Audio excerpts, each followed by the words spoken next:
Hello, everyone, and welcome to this edition of episode number 49 of This Week in Hospitality Digital Marketing. I am one of your Motley Crew hosts, Lauren Gray.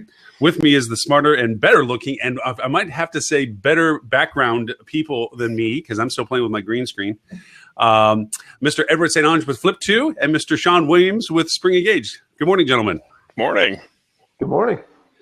So we don't know who to see if anybody popped in while we've been chatting. We have a couple of subscribers, but that's about it. David joined us. Hi, David. The pre-show. Anyway, so to the meat of things, we're going to hit Pokemon Go. I threw a couple of toys up for tool discussion. I don't know whether you guys had a chance to peek at the links for it. I was kind of intrigued by the Google's new move on the travel playbook that they've put out. I think it's awesome too. But yeah, I was hoping that Mr. Rob Torres was going to join us today because he would be able to speak to that a little bit. Yeah, Pokemon Go. Oh, David's making fun of Pokemon Go already. There is the link to the Google tool that I was talking about. Mr. Ed, any thoughts on it? Listen, the Google Micro Moments presentation, that if you've been at any event in the last, I believe, 2 years, Google has shown this. First of all, it's spot on. It actually takes a very complex concept and simplifies it in a way you can understand, which is the fact that we're not always the same person. We're in a series of moments, and if you can understand what moment we're in and put forth an experience that makes sense to that moment, you stand a higher chance of conversion. So it's nice to see them actually now take that concept and apply it specifically inside of what they think are the key moments in travel. And honestly, I think they were dead on. Yeah. Mr. Shawn, did you take a chance to peek at what they're doing with all that fun stuff? I did. I had a chance to take a look at it. I did not have a chance to go to the slide deck that teams had actually provided as well. So I'm probably going to spend some time over the weekend taking a look at that. But from what I've seen thus far, it's spot on in terms of the different moments, different stages, what people need at different times in the process. I think it's right on point. And, obviously with what Google's able to do and the information they're able to capture, that, they're able to be able to help folks provide that type of information. So, I think it's really good. Yep. You're a little choppy. I don't know whether it's our connection on it. Ed, are you getting him choppy too? Yeah, Shawn, we have you as a bit choppy. I think your internet may be constricted, or you're running something on your computer. It's that porn. Okay. It's that porn stuff. You can't let it run in the background. That's going to just eat up bandwidth. So I like how you kick off your communication with us that you've invited a lot of important people, and you, within the first 5 minutes, start talking about porn. It's good. Well, it's good, Lauren. It's good. Just because I'm trying to raise the standard of our attendance does not mean I have to raise the standard of our content at the same time. Although I got to say, Mr. Shawn, even though you're choppy a little bit, or you were, it still doesn't get away from that Superman look with the T-shirt. Dude, I feel like I look like a round pear in the picture, and you got this, like, there should be like an S on the chest hanging out or something like that, isn't it? I mean, God dang. This whole thing? I know. No one knows how to respond to that, Shawn. Don't worry. Yeah, I think this is a $6 Old Navy T-shirt. Everyone who's watching this is red. I'm like, but Lauren, more importantly, what did you think of how Google explained the micro moments specific to travel? I think it's Google, of course, always does thoughtful, and I think they give clues to what their intent is with what their current focus is. And I find it interesting that they didn't refer to their beacon strategy within the context of the micro moments. Mm-hmm. Pardon the thunder. We have a nice Texas storm rolling through the Dallas area, if you heard that through the microphone. Here, I just thought it was your brainstorm. It's like, I had an epiphany. or God is not happy. He's letting me know. So I think this whole process, because it also coincided, I think, a little bit with their new updated on the Hotel Finder. Yeah, they're looking very OTA-esque or meta search-esque with the color coordination now of how hotels are listed and so forth, which I think goes. We just lost. We lost Shawn. Maybe he'll pop back in. And I think that they're really showing their future hand as to their intent of the travel space. I think they're refining their content by doing these little color coordinated things with Hotel Finder and their improved functionalities with it. I think that this focus on doing more travel specific concierge level support in the micro moment space that they've laid out track earlier on, I think is giving everybody a clear sign that I know we had a discussion last week, which I wish you were on because I think you would have argued my point a little bit more than Tim was at the time, was that, oh yeah, he's having internet. Shawn will join us temporarily after this commercial message. Yeah, exactly. But I was pushing the fact that they were bashing meta-search in comparison to OTAs, and I was saying, actually, they're not a white knight, but they're still better than giving the commission value of the OTAs. And I think Tim disagreed with me that Google is going to eventually transition into being the dominant player. They're already doing it in controlling the space that we see on the small screen when it comes to travel. Unless you scroll down, the next option after them is OTAs. The next option after that is meta-search. The next option after that is the highest paid individual product. And then way below, if you're still interested, scrolling, you might find the first organic value place. So yeah, I think this is fortunately though, Google's influence in consumer behavior is being watered down a bit by the fact that other platforms for discovery have emerged and have hit entrenchment, and Google's having to be competitive. But finally, there's threat to Google, because there hasn't been threat to Google in a long time. And that's what I think made them scary. Is there was a period in time that anything they chose to go into in the digital world, they could have had. But now that Google search isn't the primary way that people learn about things, I think that actually makes it a bit safer to have them enter and not worry about it completely taking over. I wouldn't disagree. I think in that sense they do. I think that as they get more competitive, they're going to be faced with the possibility they might have to bring the big hammer down and literally limit what other options are available outside of their own spectrum. I mean, eventually, unless other platforms of opportunity it's a careful get to path they're going to have to take on that, because then you're talking about having issues like people saying that they have unfair competitive practices, and you're talking about large governments getting involved. They're too big of a player to be able to get to a quick path to limiting the options of a consumer. And part of that is because of their past of being the facilitator of bringing options to consumers, and that's what grew them to the size and popularity that they are. So to really change the tenor of that is going to be more difficult than what we're probably thinking of, because you're going to be talking about many governments getting involved at that point. David on the sidebar is saying, I'll read it for everyone in case they can't see it off of the live on Facebook, which I don't think I'm framed that way to do it. I can slide that over. But David says, I don't know, because the integration on the knowledge graph and being able to book reservations directly from the search results, why go to Expedia or other travel sites? Unless the familiarity, the article that T News, I hate to keep hammering on T News articles this week, but they did have a few that choiced out pretty nicely. They were referring to the fact that people don't understand that the direct booking channel, they go to Expedia as if they're thinking they're booking with, because Expedia's done such an exceptionally good job of making it look like they're the spokesperson for the hotel. And because they have all the content, they have everything there, they have the price parodies, they have all that stuff out there, that they say that even when they think they're going to the hotel, they were not aware of the fact they were actually just working through the Expedia platform. I thought that was amazing. But the other thing we need to stop doing is we need to stop throwing that the only threat is who has the easiest access to top of funnel. I mean, ultimately, what's going to win is who can nurture the best relationship. That's really where everyone should be focused at this point. If you're scared about Google gobbling up your top of funnel, if you're worried about Expedia gobbling up your top of funnel, well, then focus on making sure that anytime someone makes it to you, they come to you directly from that point forward. And that isn't as hard as everyone thinks it is. We talk about it a lot. Apply the principles that you practice in human-to-human interaction to your digital interaction with people. And that it's a very simple sauce. And that's how you keep the giants at bay, because the giants don't own on property. No, very true. We got a decent... Go ahead, Shawn. Are you guys able to hear me? Okay. Yeah, we're good. We're good. Excellent. Okay. Yep.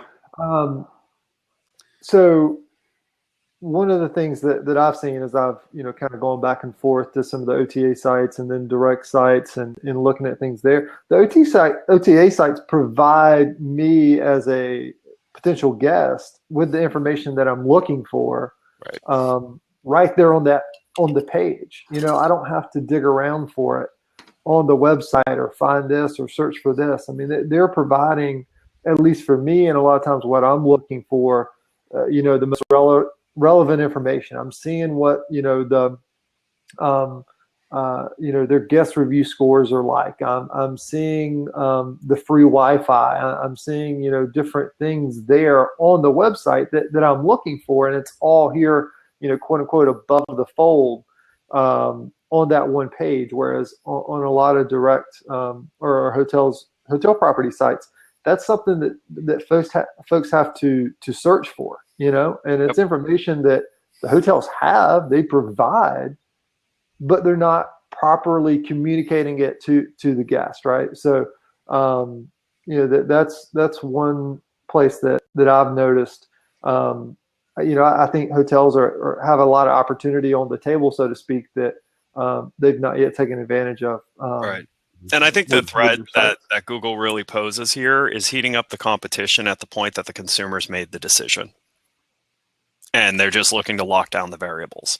But I don't see Google being able to go far before that, because Google's not an owner of content, right? They're a server of content. So as a server of content, if you can hit a person like, just like Confluent Forms, you know, right at the moment of intent, providing the conversion point, that's where they're going to battle, because it's really the only place they can battle. And this lines up to what we've been saying to hotels for years now, which is stop trying to compete at that point in consumer behavior.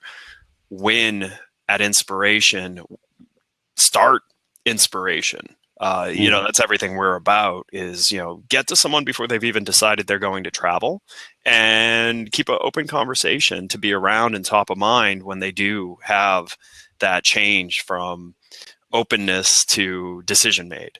And then you're less likely to have to compete because you've built a rapport and a relationship.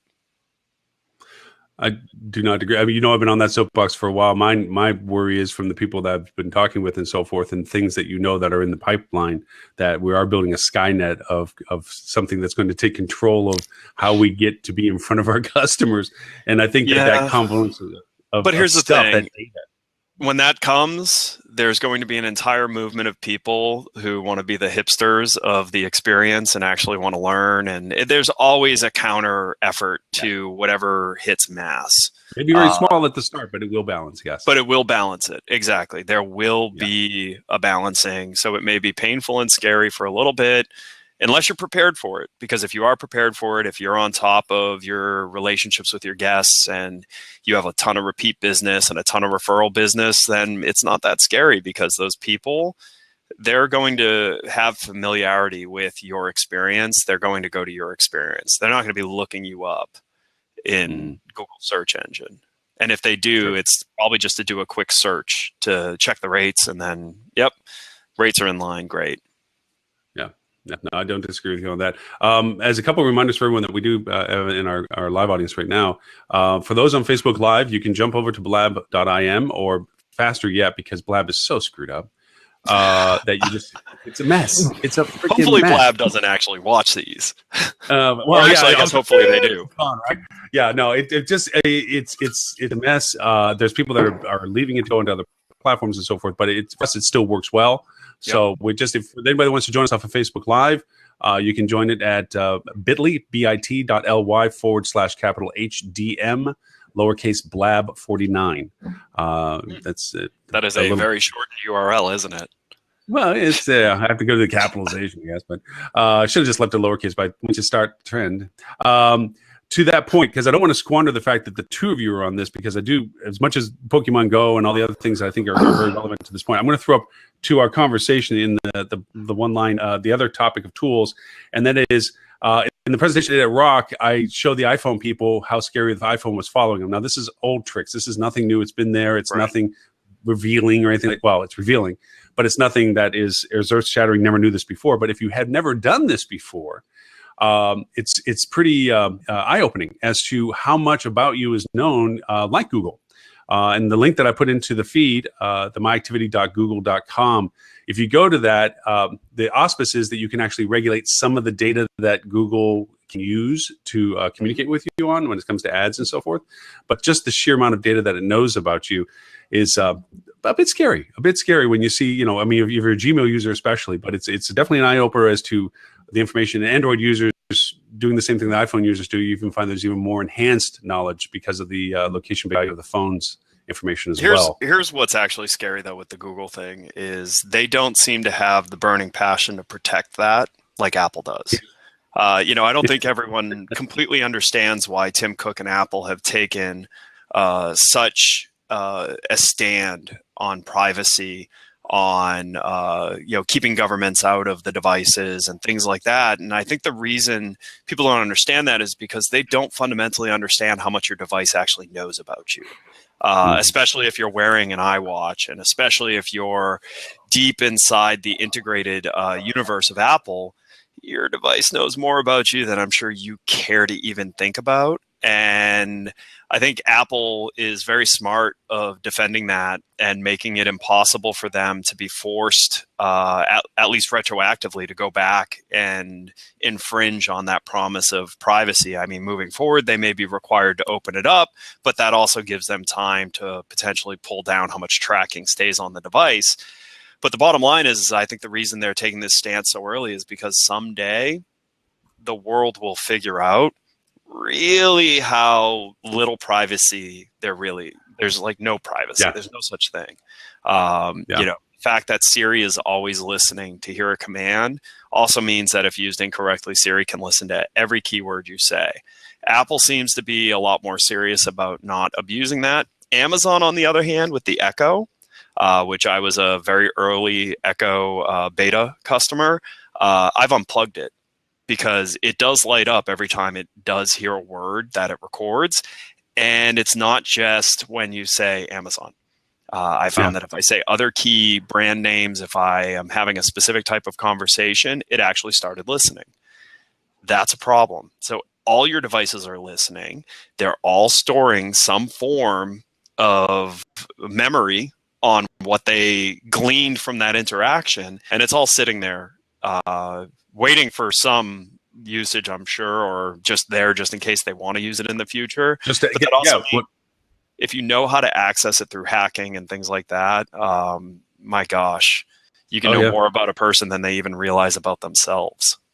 Well, that will drop us into the Pokemon conversation for sure, because that's been one of the things that were revealed with it. But I mean, if you ever notice, even they pointed out that Zuckerberg has tape over his camera on his laptop. Yep. For people that would be in the know, to put tape on their camera on their laptops lets you know that as much as you think you're securing your systems, there's still so much that can be done outside of that it isn't secure. And to your point, the Echoes and the Google Assistants and the Siris of the world and so forth. Now that the bots are being opened up, when you crack that door, somebody's going to be smart enough to figure out, oh, wait a minute, but if I did this, maybe that would allow this to happen too. And they always have to do the patches. I mean, it's inherent that something like that gets discovered. So, yeah, to your point, the security, which brings us to the Pokemon conversation, because that was one of the things that finally got revealed after a week of millions of adoptions that, oh, by the way, it reads everything that you connect your account with. So, gentlemen, which one of you would like to jump on the Pokemon conversation? Well, first of all, most importantly, have you guys tried it? No. Yes. Okay. Yes. I actually think Pokemon and Nintendo have actually destroyed any case for virtual reality that was being built. I've always thought augmented reality was the far better solution. I thought it was it will improve our daily lives, and I've always thought virtual reality as the polar opposite of that, which actually pulls us further into isolation. Feeds into this very negative aspect that technology has done to the human race, which is making us antisocial and all of that, where augmented reality gets you out into reality. And I think Pokemon being that perfect case of, first of all, simple game version of a game that company had released a year ago. But with a nostalgic brand that already had a ton of followers, and Nintendo released it and Nintendo released it holding true to some of their principles in their gaming, which is, let's get people exercising, let's get them interacting and all of that. So bring all that together with probably one of the most interesting commercial uses for augmented reality we've seen at scale. And there's no wonder everyone's talking about it. Yeah, I'm sorry. I was pulling up the email that Aimee Cheeks will be joining us hopefully soon. She says she was stuck in a meeting. She's one of the ones that from the hotel side, she had put out quickly to her properties, just a quick overview, which I think is a very good response from a corporate office to say, hey, this is happening. This is what we know about it so far. This is what you can and can't do with it that we're aware of. Give us feedback, blah, blah, blah. This is how we want you to handle some of this stuff, or give us feedback on how you have been successful with it or whatever. So, so hopefully she'll be joining us here in just a little bit with it. Most importantly, though, that I just want to say to any hotel thinking of doing something with Pokemon is think all the way through it. Because whenever you win a relationship, an intelligent hook, if you then take that person and put them in a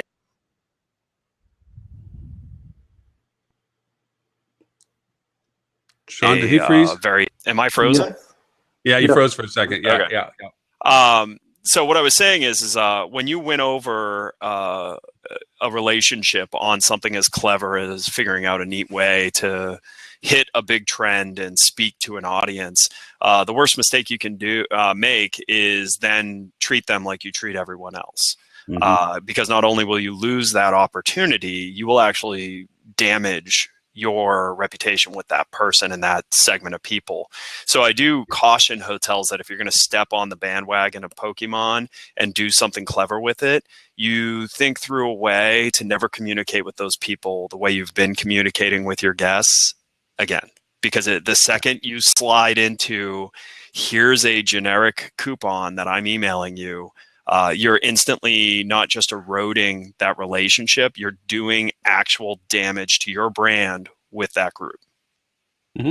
So commit to it. I completely agree. If you don't do it, do be all in for it. And I don't want to squander the uniqueness of having both of you on this conversation. For the record, David on the other side is pointing out things that he thinks that Pokemon is going to be gone in a couple of weeks.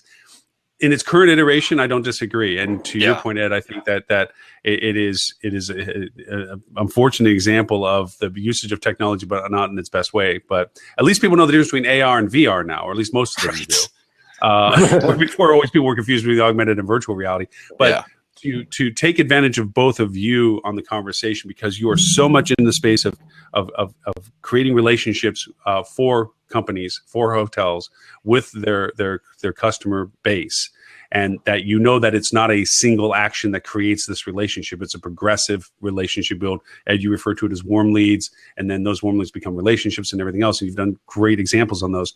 But with both of you on this, the real perspective I would love to understand from you all is, how does this get worked into that long cycle of relationship building? And you made the point, don't treat them like you treat everybody else, because you're going to destroy any value proposition and harm long-term. But what else should people consider from the hotel perspective? If they're in this moment where they want to take advantage of the opportunity or what have you, how can they fit this into the long string that you guys literally built your businesses around in creating relationship values? So we've actually talked at length here at Flip.to about it. Mainly because I looked at it as an interesting way to identify something a large amount of people care about. And when you can know something that someone cares about and you can weave that into your communications with them, it actually creates an amazing opportunity. What we've also looked at is there's been some studies. Hospitality Net put out an article on a study recently on the difference between incentive versus a social status incentive. I actually think Pokemon Go represents the opportunity to costless social benefits that you can give to loyal guests that care about Pokemon Go. So the thought process here is very similar. Like if you look at how casinos treat different player club levels, it's not just about points. There's statuses, and those statuses have real aspects to them. So if you're a diamond member at Caesars, you don't wait in line anywhere, and you don't have to make dinner reservations. You can just show up and walk in. And honestly, to someone like me, that kept me far more loyal to that tier than any loyalty program has ever kept me loyal. And it costs Caesars nothing to do that. It's a social benefit. And so it was a really interesting study done that social benefit incentives actually drive deeper loyalty. And I think Pokemon Go, well thought through, actually creates the opportunity to just out of the ether develop social benefits for these people that will make them just crazy loyal to you. And then if you're really clever and you gamify it to actually give them a path to move up that ladder of completely made up social benefit, you're going to see something that most hotels have never seen, which is the Apple-esque type fever that comes from these people. Like, I need to get to this next room level because it has a better Pokemon in it that has something in it. I mean, so there's opportunities. None of that's really hard yet. Like, it's not clear how Nintendo is going to control this. Oh man, I'm getting shot at. Nice. Positive office environment. Yeah, but as it lays out and as you find out what businesses can do to attract these players and then interact with them from there, there's just a lot of opportunity. And especially since Google has some effort, some ownership behind this, we're actually looking at it, hoping that they open up the architecture at some point for app development, because that is where you will get longevity out of it, and you'll get spin-offs, and you'll get this movement to stick. Yeah, Shawn, what do you think? Yeah, so I think what Ed touched on, to sum it up, it's about what the value you're able to provide to the guest or to the potential guest. What is it that they value, not so much what do you value, and getting someone to book a room, so to speak. It's, are you able to build that relationship by providing value to what they want and what they need? And Pokemon Go is just one of another way to be able to take advantage of that, along with the information that captured through Google or through other avenues. Being able to appropriately look at those different groups of people. Because regardless of what type of device they're on or what type of app they're using, there's someone on the other end of that is a person, and they're making a decision, right? So what can you do to use the appropriate, get the appropriate content or bring them something that's valuable to their needs, so that they make that decision as a person, not so much just someone clicking a button on a device. Right. If that makes sense. Gentlemen, I think you probably already know, but just for any potential introduction necessary, this is Aimee Cheek. Aimee, the motley crew of Mr. Shawn Williams to your, I don't know which angle you'd be on, but he's it's actually different than how we see it, I've learned when I've gone back and looked. Mr. Edward StOnge with the overly impressive Adrian Award sitting conveniently located in the corner of his screen from Flip.to. But Aimee, please, you for anybody else on the live show, sorry, just to introduce for everybody else other than our crew that's looking at each other. Aimee is a part of the Hospitality Digital Marketing Council for HSMAI, and she was one of the ones I was referring to first in the presentation of having been quick to respond to her constituent properties and so forth as to what's going on with Pokemon Go, and she did a great overview. But Aimee, I'll let you do all that conversation, please. Welcome, by the way. Thank you. Can you hear me? Perfectly. Yeah. Okay, good. I left my earbuds at home, so I was afraid it would be too echoey, but we'll proceed. And before we get professional and all of that, kudos on the leopard print picture behind you. If you can see, the chairs at my office also match, but I will. I don't know if I can pan into that. Excellent. So yeah, no, it's been quite fun. The first week, it started. I have to tell you a funny story. One of our hotels called because they are a gym, which is great if you can be that, and they've got they were getting all this traffic and they were worried. And first they're like, can you call the police and tell them to stop and make this go away or whatever? And then, of course, that's not, I mean, you can, but why? I said, you need to embrace this. This is exciting. You're getting traffic. You're kind of in the middle of nowhere. This is every hotel's dream to bring people here. I said, let's incentivize them and say, hey, while you're here, we know your batteries are draining. Let's offer you an incentive to come have a beverage or take a break, have a drink, grab dinner, whatnot. We'll provide some power bars for charging up your devices, you know, offer them the Wi-Fi passcode or something.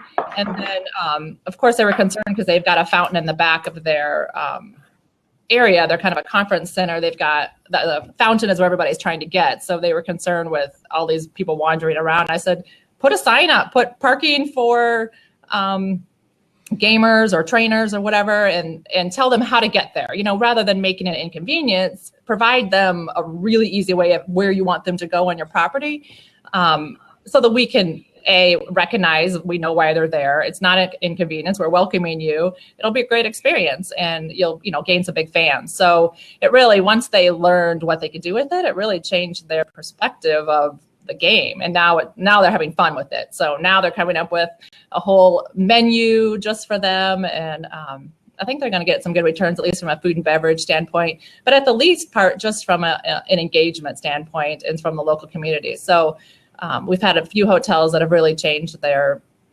perception just in the couple days once they understand how to embrace it rather than see the annoyance of, you know, extra people wandering on their property. So we're going to try some lures, hopefully, and see if we can move the needle on some food and beverage at some places. And who knows what else we'll try. You know, it's still young, right? We've only been in this a week or so. So I think there'll be a lot of learnings coming up. But at a minimum, I think just helping our hotels understand what it is and it's not annoying. They should embrace it and make it a great experience for the guests. They'll have a lot of fun. And I think they'll be impressed, quite frankly, that, you know, a front desk person knows what they're helping them find the Pokemon on your property, or, you know, you've set out extra power cords or whatever so they can stay connected and powered up. I think that will be a great guest experience. Yeah. You had put out an outline out to the properties. What were some other recommendations you gave to the properties that weren't as lucky as that one in particular, but just how to handle whatever, or at least the awareness that corporate had as to what was going on? Kind of, what are some things that you shared out with them? Yeah, I think, well, the first one was knowing what it is. Educate your front desk on, you know, why these people are wandering around looking at their phone. If you're going to do a special, make sure people know that are serving what they're looking for. So if you've got a special, a sign that says, you know, blue team today, if you're on the blue team, you get 10% off. Make sure if someone hands you their phone and says, I'm on the blue team, you know, your servers aren't looking at them cross-eyed like, I have no idea what you're talking about, you know, because we saw that with when Foursquare came out. You know, we'd offer incentives for the mayors, or we'd put coupons on there for your third check-in or whatever. And, you know, it's the most disappointing to the guest when a server's like, I have no idea what you're talking about. But it's quite positive when, you know, someone unlocks something and can show it to the server, and then they like, okay, great, you get, you know, whatever the deal is for the day.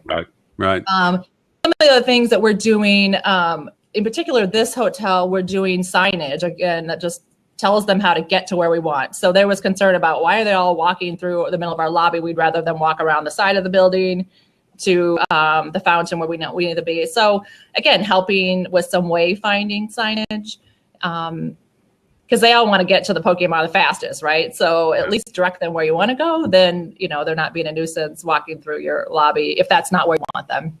Yeah. Go ahead. I was going to say, I shared the link that you just shared with me before you hopped on, the Hotel News Now article. It's on the sidebar. For anybody that did watching it now, Facebook Live, obviously we'll share it in the story notes afterwards. But for anybody who wants to click on the article that just came out that Aimee brought with her to the show and tell. It was like a show and tell. You brought a link as you came into the show. So that's the link for it. And the other link that I put in there is the statistics of Pokemon, which we don't have to. We're not here to sell Pokemon, but there's the statistics as to what Pokemon has done for the associated companies and so forth. But I interrupt you. Please go right ahead. No, one of the things as a matter of fact, I've seen a local business do here, and we recommend it to our hotels is, you know, if you're on an area where you can put out a sandwich board or something, if you're near a spot, you can always say, hey, if you need a break, we've got power cords, come in and rest your feet, and here's 10% off maybe your menu item or something. So I have seen that at a place, and they had a bunch of power cords all lined up. So that was kind of cool. Nice.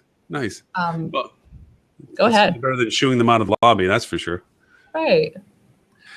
Out of what the article that you had to send over, which is a re-echo of something we talked about just briefly earlier on, was that there's going to be this monetization of Pokemon from a business perspective that they're already announcing. And the article you shared with us also refers to that there's probably going to be some sort of business value proposition added to the Pokemon ecosystem that says, hey, you can pay not just these lures, which everybody can do, but specific to your business, you might be able to have other options or pay for other, because I mean, it makes sense. Out of the statistics that came out so far, the value proposition to Nintendo and the affiliate companies is that it valued the company now at $9 billion. I mean, for a game that's been out for 7 days, I actually have to echo some of what David in our text listings are pointing out, that is this just a flash in the pan because of it being the first and the newest to it? And should we be thinking in terms of that just we tolerate it for now, knowing that it's going to have a new iteration in the future? Aimee, do you think it's actually going to hang around in its form, or do you think it's going to, other copying things are going to place? What do you think is going to be the life cycle? I think it's going to be here for a while. I mean, I mentioned this in our conversation yesterday or Wednesday, was look how long Foursquare, people earning their mayorships and trying to keep their mayorships or earn special coupons when they would, whatever the business had, whether it was like 3 check-ins or check in with 5 friends and get certain perks. I think this is going to be here for a while. I think Foursquare still would probably be here if they hadn't kind of shot themselves in the foot with splitting. But I think this is the new thing, right? People, especially the trainers that want to keep, their gym ownership. I think there's a big audience that wants to fight for that. There's bragging rights, right? Sure. So I don't think it's going to go away anytime. I think there's going to be some copycats that will try to, capitalize and maybe introduce some new games on top of it. But that's only the better for us, right? Right. It's a very committed audience as well. I mean, people that do it, they love it, and it's what they spend their time doing. So, I think it'll stick around. Obviously, there won't be as much.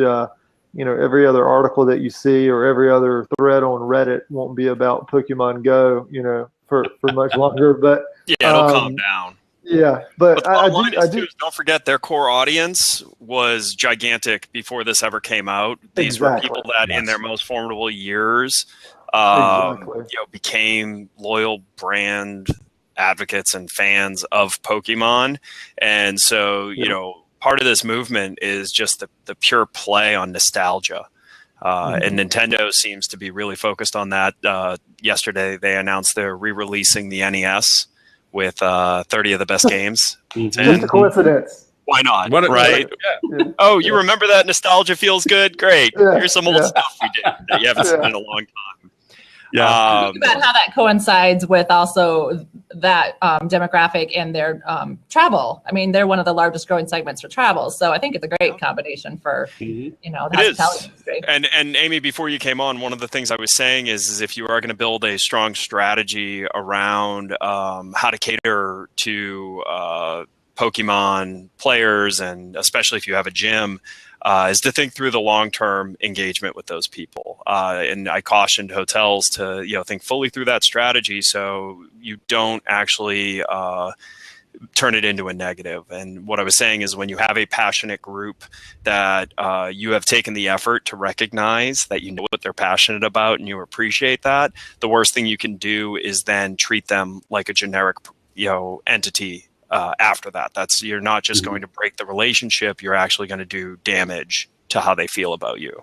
Right, which I think is one of the reasons I originally wanted to send out my information to the hotels, because one of the first media things that we got here in the US, especially because this hotel was in the Midwest, and they got the story about the robbings that were happening and how the people were using lures to do the robbings. Well, that was their only connection and their only story of Pokemon. So of course they immediately were like, take us off. We don't have anything to do with it, And that's where I was like, we have to educate our hotels and our front staff that, no, this is a good thing. Yes, that's a bad situation, but also educating the front desk of how do you differentiate between a group of people that is playing a game and this is good and we like the traffic versus, okay, maybe this is becoming a security issue or this instance doesn't look good. I mean, I think there has to just be training, right? You would provide the same training for your front desk on, what happens if, something happens in your lobby. So I think we have to educate our hotels the same way there to embrace it because it's not going away. You're not going to be able to remove your location, at least not now. And then how to differentiate so they're not fearful that everybody's trying to rob somebody in their parking lot. And then ultimately, if they can also get their staff involved in taking back the gym, that's a really cool strategy. Yeah. So if at the end of the day you can actually take back the gym, that will draw people to come back more often if you're taking it from them. Yep. Right, because they're going to want to re-earn it. They're going to want, And competition, and that's a good way to put your staff's personality out there. These are all great things. Yeah. You could build a bit of a culture around it. It's kind of funny. It's like you talk about gamers and so forth, they're passionate of things, and they're easy to point to because they are overtly able to show their passion to it. I had a friend of mine that I didn't know that he was a gamer, and it's an actual earned title. It's just not a passing hobby that you happen to have an Xbox or something. I mean, he had his media room with more electronics than I have gadgets. I mean, he spent tens of thousands of dollars to have this amazing screen and these isolated speakers and stuff. I thought I knew about it, knew nothing about the level that he knew about it.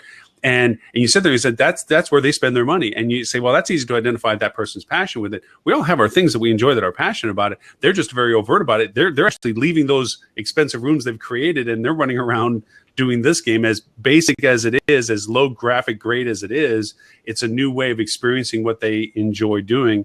And you see businesses, Ed, you made the point, don't trivialize this and treat them generically. But you also have to embrace the fact that this is the current what's happening, and you have to tailor and craft your relationship with these people, like you're talking about, Aimee, where get the team involved where they're taking back the gym, Ed, or whatever it is, and get something going. Because even though David, who isn't visually with us but texting on the side, he left another nice link of a lot of headlines about Pokemon.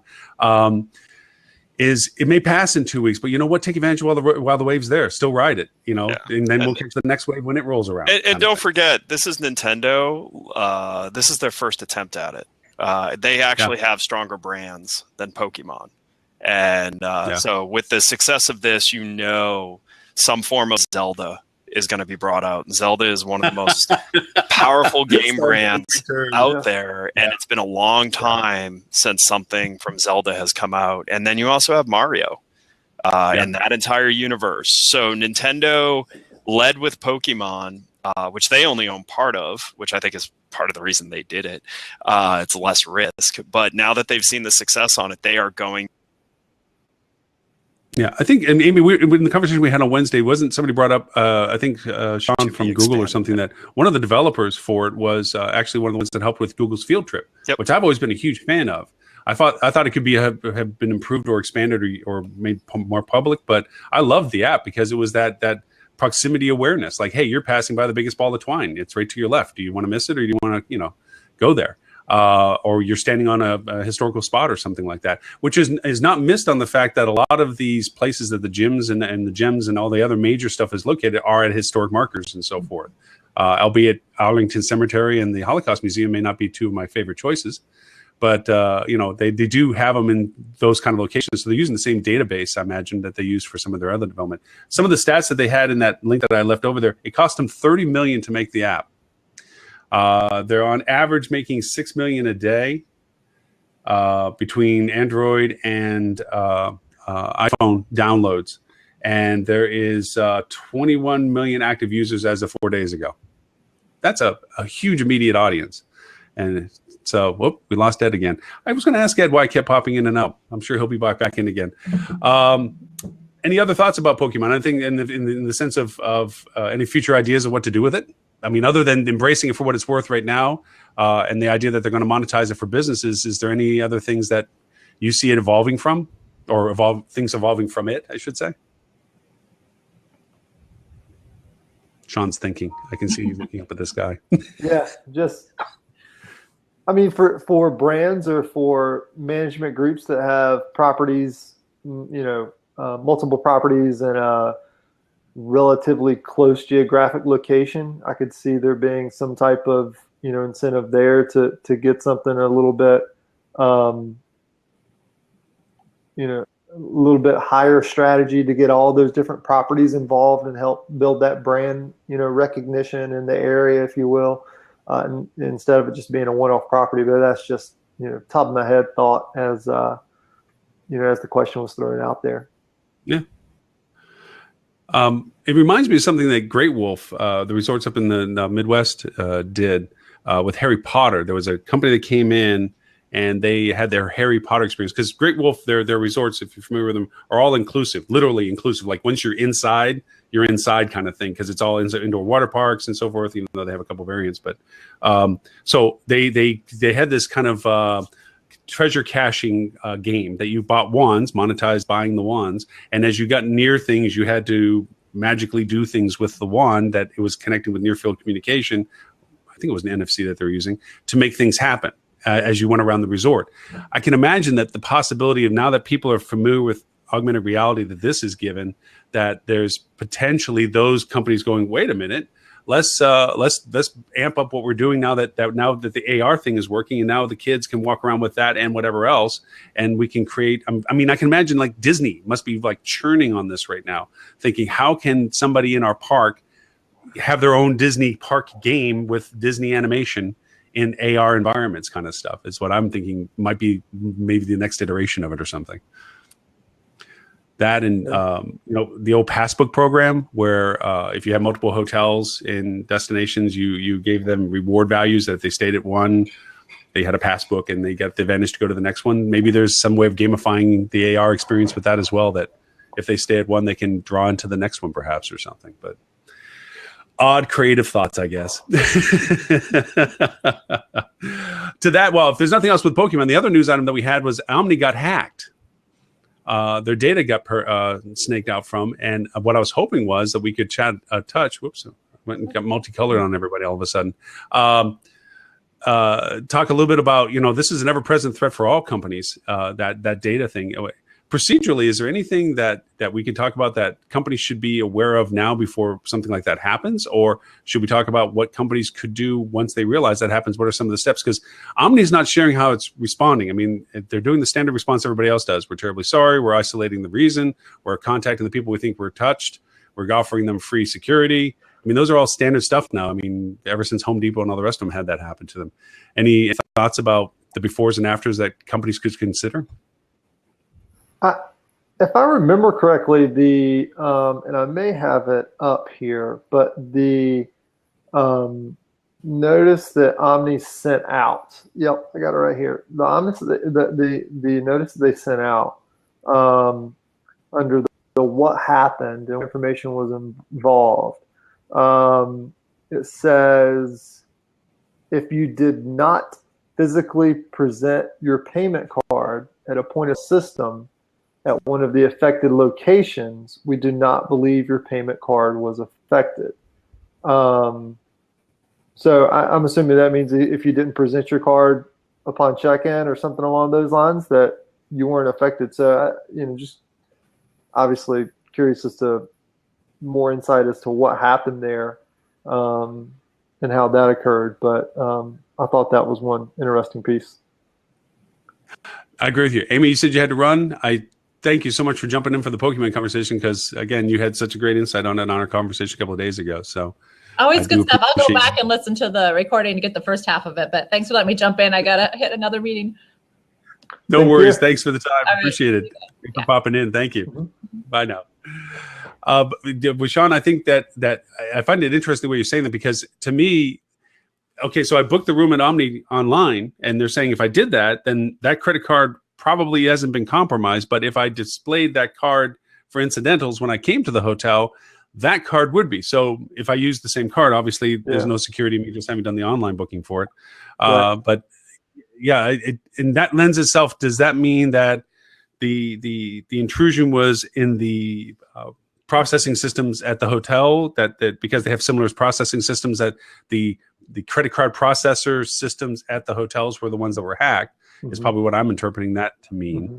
But again, it goes back to, we have this chip thing, and I don't know about you, but when I shop now, I'm constantly having to ask, am I sliding it? Am I sticking the chip thing in? I mean, because everybody's in this progression of transition for this kind of stuff, and we are as a country, the U.S., way behind on the other countries in the sense of credit card technology. I mean, chips have been around in Europe for what, 15 years that they've been using them. Like, we're just now using them the way they've been using them for 15 years, and they're already into the NFC. I mean, I just came back from Shanghai, as you know, and WeChat over there is freaking crazy. I mean, it does everything. You can buy a car with WeChat, and I'm not exaggerating. You literally, your credit ratings, your credit capabilities, and your ability to create transactions all exist in WeChat.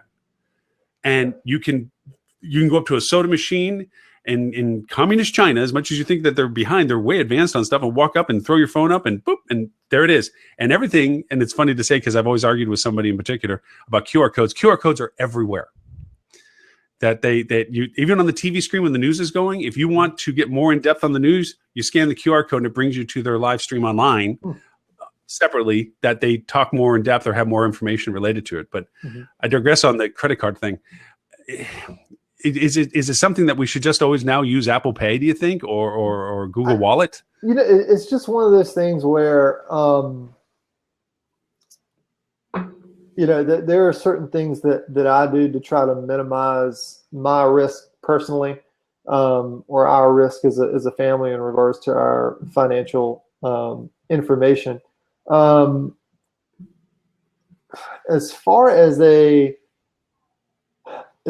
consumer go, from a consumer perspective, there was one of the times, I forget if it was Target or Home Depot, where our information fell into the group that was, compromised, and I think we got a new card and things along those lines. That really is a pain. I certainly don't enjoy going through that process, but at the same time, I look at it from the business perspective, and I think for the most part, companies are doing things to try to stay ahead of the curve. But I've come to accept it to some extent as a consumer, that it's going to happen from time to time, and whether that's good or bad, I don't know. But it's just one of those things in life. I can't afford to do 24 different go through tons of different things, so to speak, or change this or change that because I'm concerned about it. Again, do certain things to minimize the risk, and then just understand that it'll occur from time to time. So that's kind of my personal outlook on it.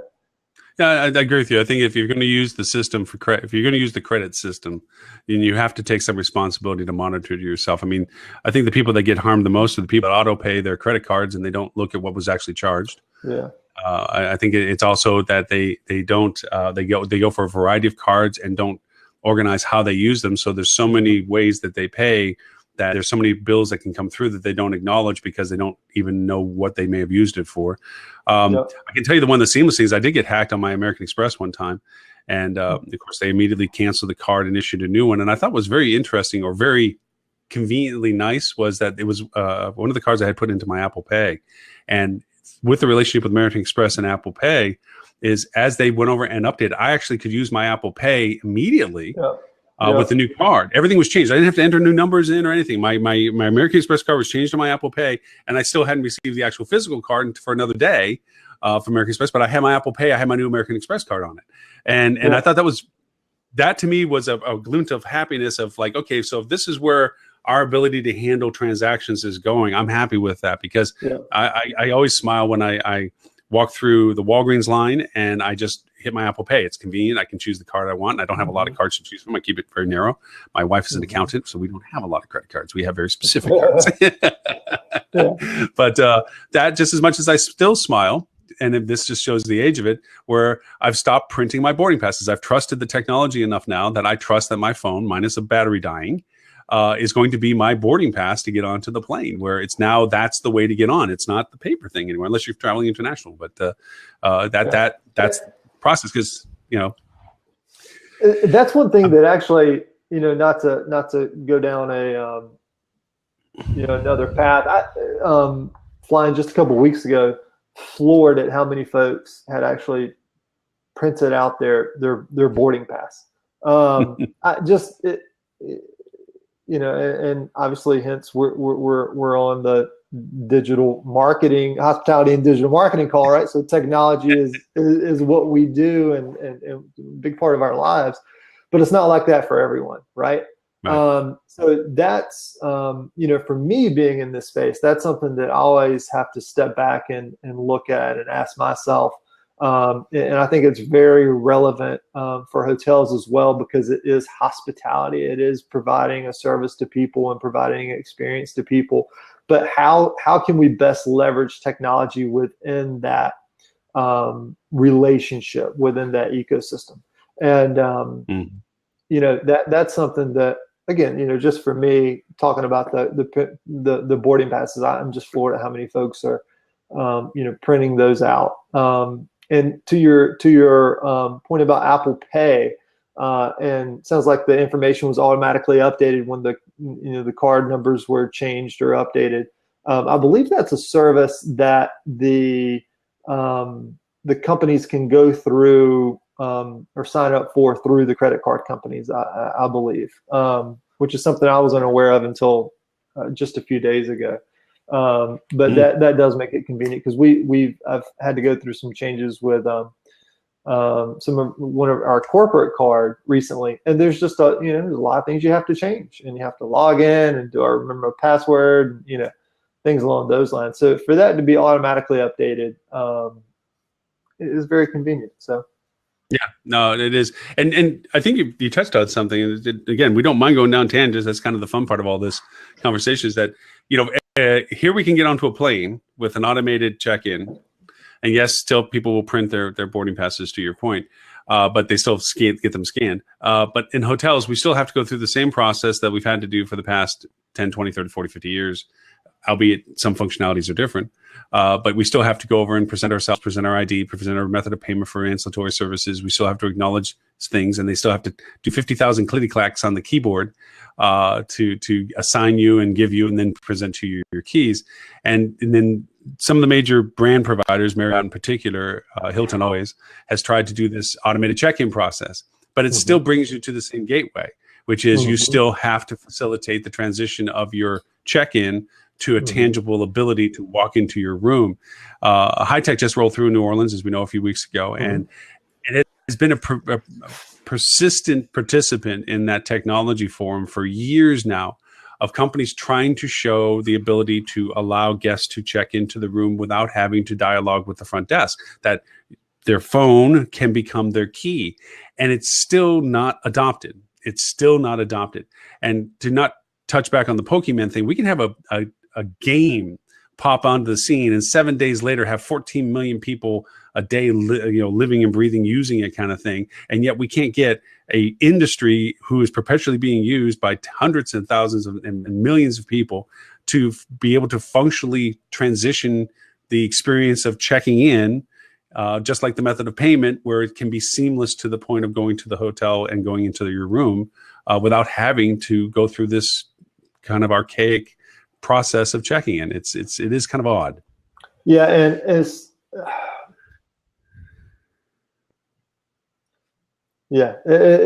very interesting, and I know there's a lot of solutions out there that allow hotels to message with guests, as they're coming to check in or during their stay. That's something, again, I value tremendously. And I think a lot of people do. If you get that text or even that email that morning of, hey, click here to go ahead and check in, and when you're, what time are you going to be here, and we'll have your keys available for you, and so on and so forth. That makes a tremendous difference for me. For multiple reasons. If I'm on a business trip, then I'm trying to get in and get some work done, or I'm trying to get to a meeting, and I don't want to spend that time having to go through that process necessarily. Same thing for family vacation. When we do take a vacation, I want to spend it doing as much as possible. or as much of nothing as possible, whatever we decide to do, right? I think that communication is tremendous. And in some ways, folks might say, "Wow, that takes some of the, the personal relationship out of it." Maybe you're not standing directly across from someone while they're checking you in, but you've reached out to them, you've communicated to them, and I know that you're there. I know that you're available if I need you, and I know how to reach you. Those are just a couple things I think that I would love to see continue to become more prevalent in the market. So. I don't know what happened to Ed. Ed, remember, he was blinking in and out for a while, and now he's not even in the forum at this point, which is odd for Ed. Ed usually is the one that loves raising his hand and doing stuff. But to a point of something, the last topics that we usually cover in our conversations, it's always our hardest to get to because we get so caught up in the news conversations, is the technique stuff. And I am not going to miss this opportunity to ask you some good case example of using Spring Engage. I'm an ardent fan of the process already and the product, and I've asked the same of Ed when he talked about Flip.to and that engagement, because I think that both of you share one commonality that we all talk about, and that is the purity of making the guest experience the most beneficial. That's creating the relationship aspect of it. That it's the core of hospitality. It's all about the guest and their experience of what product you're providing. And again, not everyone may or may not know what Spring Engage is, but usually at this portion of our conversation, we try to get to a technique, a case study that talks about something that people that are running their hotels can say, wait a minute, I should try that, or I should know more about it, or learn about it, or do it. So because I have your captivated attention, because I don't have Ed or Tim or Robert to go over and have this randomized dialogue, I would love, can you please take the last portion of our conversation, and if you don't mind, talk about a good case example of how Spring Engage was used and to what benefit it created, and some of the ways that you see the value proposition of it. Yeah, absolutely. So quickly, what we do is we help hotels personalize a guest visit to their website so that they can increase direct bookings, and that comes in several different ways. And they can use different criteria to build these target segments to determine how well those segments respond to a particular piece of content or piece of information or offer. Just to be clear, on the property's website, on their website. The property's website, yeah. Correct. It all executes on the property's website. And there's two things that I'll mention. One actually kind of comes back to what I would consider a building block in a digital marketing strategy, and this is applicable across industries. It's really at the core of a lot of industries, and I would love to see more hotels take advantage of it, is email marketing. And in regards to where we come into play with that is capturing email addresses so that we know if folks are visiting a certain page or have visited your site a certain amount of times, or if they're coming from TripAdvisor, or if they're doing certain things on their site, to be able to capture that email address. And then obviously market to them, provide them with the information that's most relevant to them from there. In regards to our particular tool and how that would execute, in the case that you may have a spa at the resort, and someone's on the spa page, or they've clicked on some of the other pages for the spa and the treatments and so on and so forth. If you initiate and engage with them to capture that email address for additional information or things happening at the spa or promotions and so on and so forth, folks will provide that information to you. And then what that allows you to do is put them into a marketing campaign specific to their likes, specific to their needs, and you're able to continue to reach out and build that relationship with those folks because they have opted in, because it is something that's of interest to them. It's not just a generic, hey, stay a fourth night and get 20% off type thing.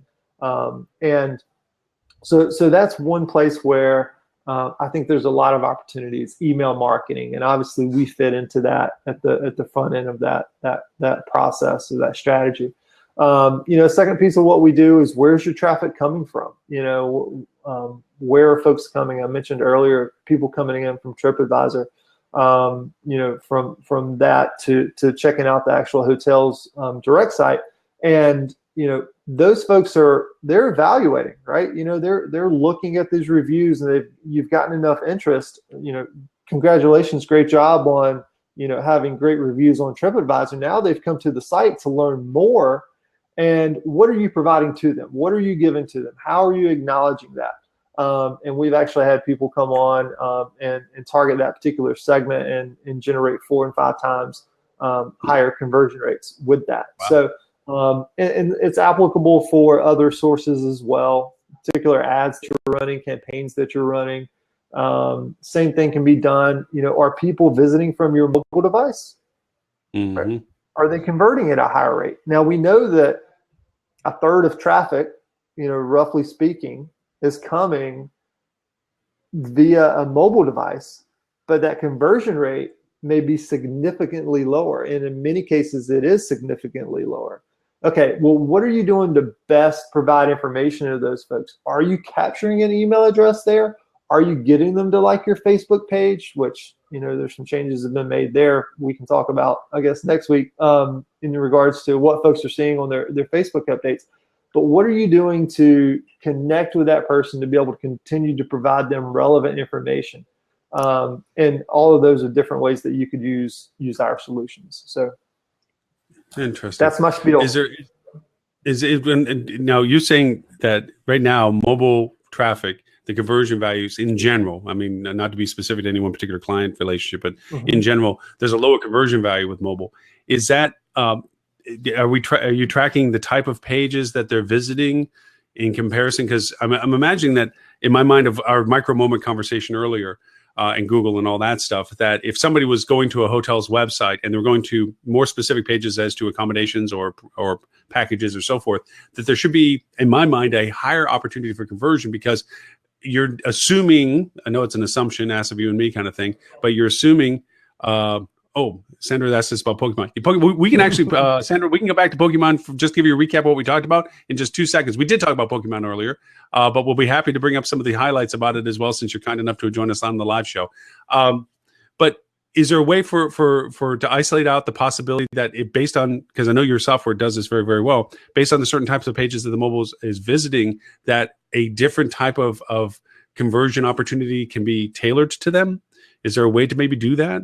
To say, okay, if they're on a mobile platform coming to an accommodations page and they're looking at these things, these rates, and I don't know with what you're doing for tracking, whether you can see the dates of interest or not. Of course, same day would be very helpful. That you couldn't somehow reconvert the conversation opportunity to better convert for them? Yeah, and that's actually a piece that we're working on, is knowing more about the booking engine, what's happening on the booking engine side of things, right? So we're working on those integrations to be able to know that. But as far as prior to them getting to the booking engine pages they're hitting on their site while they're on their mobile device, all of those are things that we are going to be able to know, and that we help folks develop campaigns around, so that the device type, how often they've been. Is it their first time? Are they just browsing? And then again, what type of accommodations are they looking for? But we're starting to build out that booking engine side of the behavior and targeting aspect of things. Is it scalable for restaurants? I mean, and Sandra is bringing in, like I said, Sandra, we'll recap our Pokemon conversation because we had some pretty good points. We had Aimee Cheek, who represents a large number of hotels, and I'm assuming, based on just looking at your quick profile, that you may have a small business that can possibly benefit from Pokemon strategy right now, because Pokemon's the thing. Does your platform is scalable for a restaurant or for a spa or something like this? Is it valuable for creating that kind of finite conversion value improvements? In regards to the restaurant, potentially, again, the social aspect and email marketing depends on what they're doing there. For spas, if you have an opportunity for folks to convert on the website, that's absolutely something that we could do and work with. We have a background in on the retail side of things, B2C e-commerce sites, and which has been tremendous because again, just by definition of what they do, who they are, they're typically at the front end of technology adoption and what's available. So That was a tremendous experience for us to be able to work with and continue to work with a number of those folks and stay on top of what's happening in the industry and the strategies involved and so on and so forth. So if there's a conversion option on the web page, it's something that we could potentially assist with. Okay. Keep me honest on this. Sandra, I'm going to give you the condensed version of most of our conversation about Pokemon. First, I recommend that this is recorded. So you can go to hospitalitydigitalmarketing.com/blabcasts, and you'll be able to play the whole thing back, so you'll get all the nuances and details of what some of this we talked about. But in a nutshell, most of our conversation about Pokemon revolved about embracing the usability of it rather than fighting it. There is the lures that you can get right now, but we discussed articles that they're obviously going to monetize business opportunities with this, where that as a small business or any business, you should be able to purchase different ways of featuring yourself within the ecosystem of Pokemon, whether it be a gem or a gym or whatever, that would allow you to maybe draw more clientele to you if that's the type of traffic you'd want, which was most of our conversation. It was talking about what clientele do you really want? Is this the clientele that you want driving through? Or in the case of hotels, is it just making sure that you are being sensitive to your clientele that is also interested in the Pokemon event, should you have that traffic coming through because of it. Some things that were done from Aimee Cheek's perspective that she shared out with her hotels was embrace that if you are in one of those locations that are of interest within the ecosystem, offer charging stations, offer food and beverage ancillary benefits to the restaurants or to your ancillary services while they're in the area for it. Help them find where it is best for them to go to, rather than them wandering the halls or trying to figure out where to go to. Literally guide them with little sandwich board signs that say, go here, stand here, because this is the best place here for whatever it is that's a value kind of thing, if it isn't invading into your other customers' space. And that you're not creating disruption for those who have no interest in what Pokemon's doing at that particular time. The other was that if you're going to take this craze on right now with the people that are doing it, is don't treat them the same as you're treating everybody else. Don't use this as an excuse to generically feed them information. The same offers you're offering to everybody else just because they're standing in your lobby or in your restaurant is not really tailoring the opportunity that you have with them uniquely, because you're just treating them existentially, saying, oh, just because you happen to be here, I want to make this offer to you. Tailor the relationship based on their interest with you. If it's Pokemon related, then tailor the offer or opportunity that you want to exploit with them based on their interest. I think was a point that Edward StOnge, one of our other hosts, brought up as well. Did I miss anything with that, Shawn, or is there something else that I skimmed over too fast on? No, I think you nailed it. And the one thing, kind of tying together one additional thing we talked about, and then one thing that Ed had mentioned, it's something to where we may not be, it may not be top of the news, a lot over the next, well, it may be the next few weeks, but then after that, it may, probably going to die down. But given the demographic that it appeals to, and some of the additional opportunities that Nintendo has with some of their other characters, I think this is going to continue to be a highly, I think it's going to continue to grow. The augmented reality piece, and I think Ed mentioned Zelda and the Mario characters and so on and so forth. I really do think that it's something that it's not. It may seem like a flash in the pan because we're hearing so much about it, but I think there's some good things that can come of it long term because of the additional brands that they can push out. So I have to apologize, Sandra. My typing's terrible off the side. Sandra, just to know if there's any question in particular that you think we could help with, or if you have an insight on your own. You may be more of an authority on this conversation than us. We know little to nothing about you, and we do have an empty seat while we're continue the conversation for a little bit longer. I don't know how long I can keep Shawn dragged with me on the topic, but if there's something that you have that you would like to contribute, we have an empty chair. We lost all of our other co-hosts. Shawn has been gracious enough to step in, and he is officially one of the other co-hosts now of the show. Under 30 and is playing this game. Yeah, that's usually who we're seeing right now. And in that, Sandra, to your point, for those who on Facebook Live can't see the quote, perhaps, is Sandra works within a hotel, and most of the under 30 staff is playing this game. are those the people buying your hotel rooms? Are those the people buying your food in your restaurants? Are those the people that you want in your market space? If that's your demographic, or if that's a market segment that you're wanting to have, then absolutely you need to be embracing it. And Sandra, yes, if that's it, you should be embracing it because it's in the moment. A lot of references were made to the Foursquare. And I don't know whether you were in that time when Foursquare was out and about before they shot themselves in the foot by splitting off and being swarm and all this other stuff. But Foursquare was fun. Foursquare to be a mayor of a restaurant because it was a benefit. They gave you something if you were the mayor. Like if you're the mayor of this restaurant, you get free beer or something. And that was fun. And it was a competitive way of taking it from your friends or whatever. Oh, one thing that Aimee did bring out that you might want to consider, Sandra, since it is a demographic you like, is she told some of her hotels, make it a competition with your staff. If you have a gym, but for those playing the Pokemon game, that's a big thing. Then take the gym back. Have your staff take the gym back, and so it can compete with what keeps driving people back into the space again because they're going to try to take the gym, and it builds a little bit of camaraderie with your staff, as you're saying, that works for you. That gives them a goal, like, all right, you know what, we got to take the gym back, or we got to do this. And so make it a fun game. And you know what? The fun part of it is they're showing it on the news. You get all these gamers roving the halls with, not the halls, but outdoors where they normally don't go to play this game. And same too, maybe some of your more timid staff or some of your less engaged staff, this might give them the catalyst to actually engage with guests. Because obviously if they're playing the game and the guests are playing the game, it gives them something to talk about that maybe other than just the 520 rule of, when you're within 5 feet, you acknowledge 20 foot, whatever, that it gives them an excuse to engage with the guest for something different. And that can create more of a value proposition for your guest perspective of your property later on. So that's a whole sidebar we didn't even really get to chat about on that sense.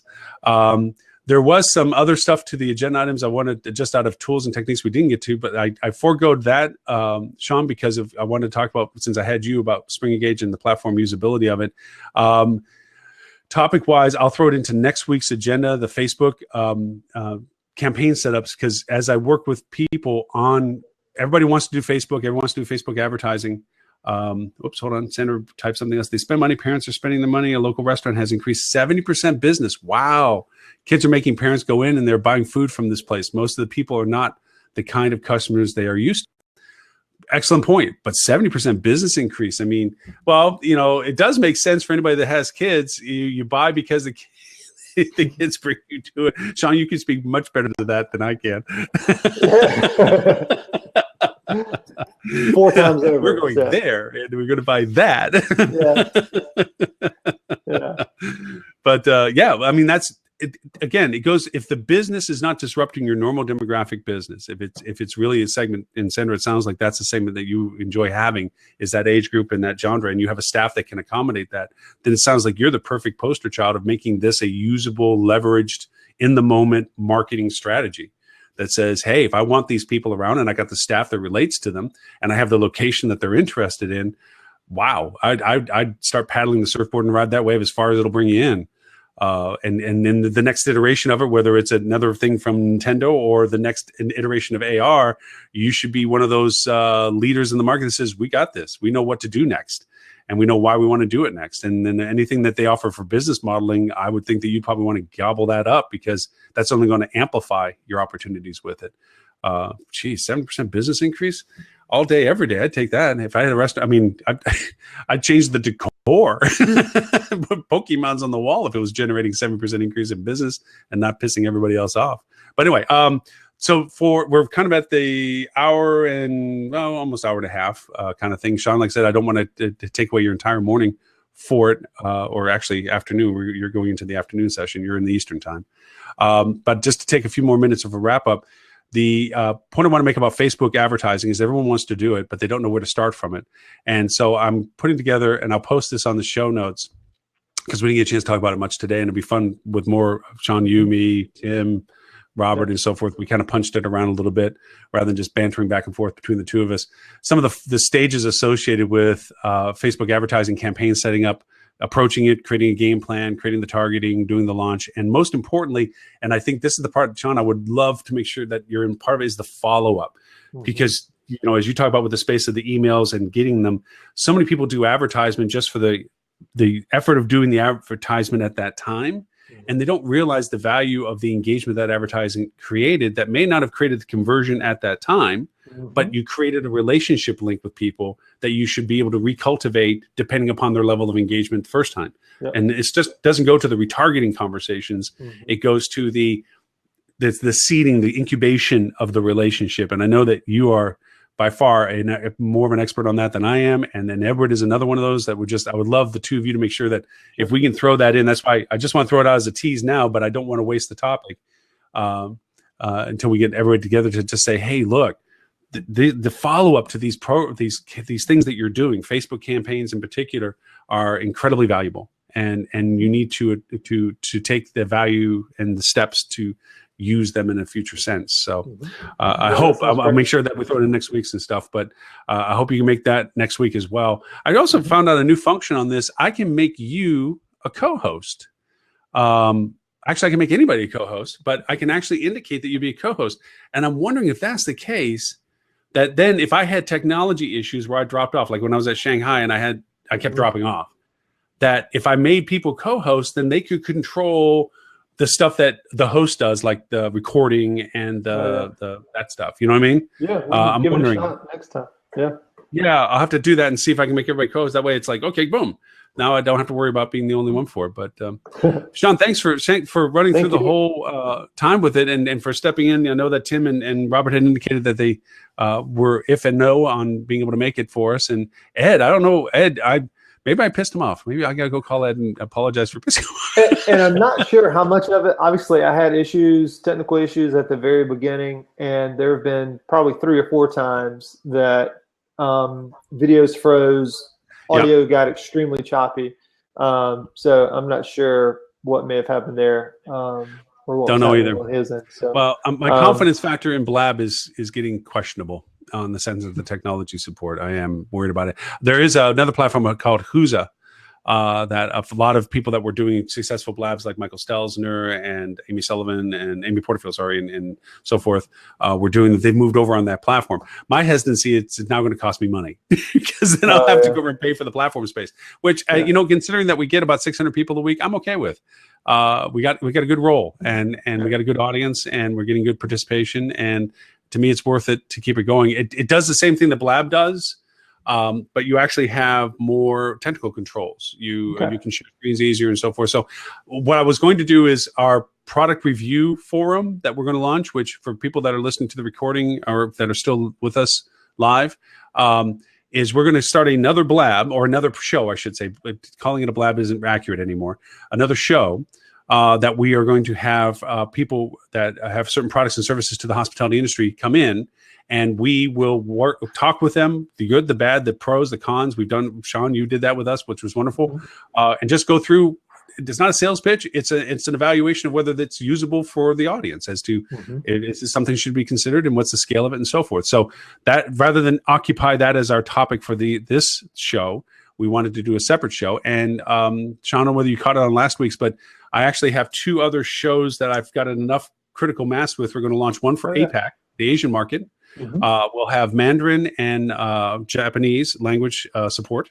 For both of those, we'll have 2 participants that can handle any conversations from those countries coming through. And then we have the EMU, the European Union one, where we'll be able to cover Spanish, Italian, and French, should we need to. And we'll keep them where the topics are the same as this, but only specific to regionality there. What's going on in APAC that week and what's going on in EMU that week. And we'll be able to get in those. But they're going to be in odd times because it's got to fit those time slots a little different. So I think one's at 7 a.m. We're thinking right now, local for me, 8 a.m. for you, which is not that bad. And then the Asian one, however, I think is at 10 p.m. A little different. Yeah. So maybe not that one. No, that's great. I'm looking forward to how, getting their thoughts on things as well, because that's extremely important. Yeah, I mean, talking about and getting into new markets and so forth, and then we'll get Jackie from the APAC HSMAI and Ingrid from the European HSMAI to get the word out for participation. So we'll get audiences that are very specific to those reasons as well. Hey, before we end all this up, Shawn, if people want to know more about you or get in contact with you or know more about Spring Engage, where do they go? They can just shoot me an email, Shawn, SHAWN, at springengage.com.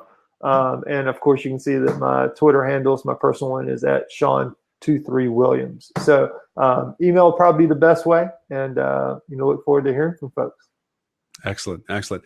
And for everyone that joined us live, thank you to Aimee. Thank you to Ed.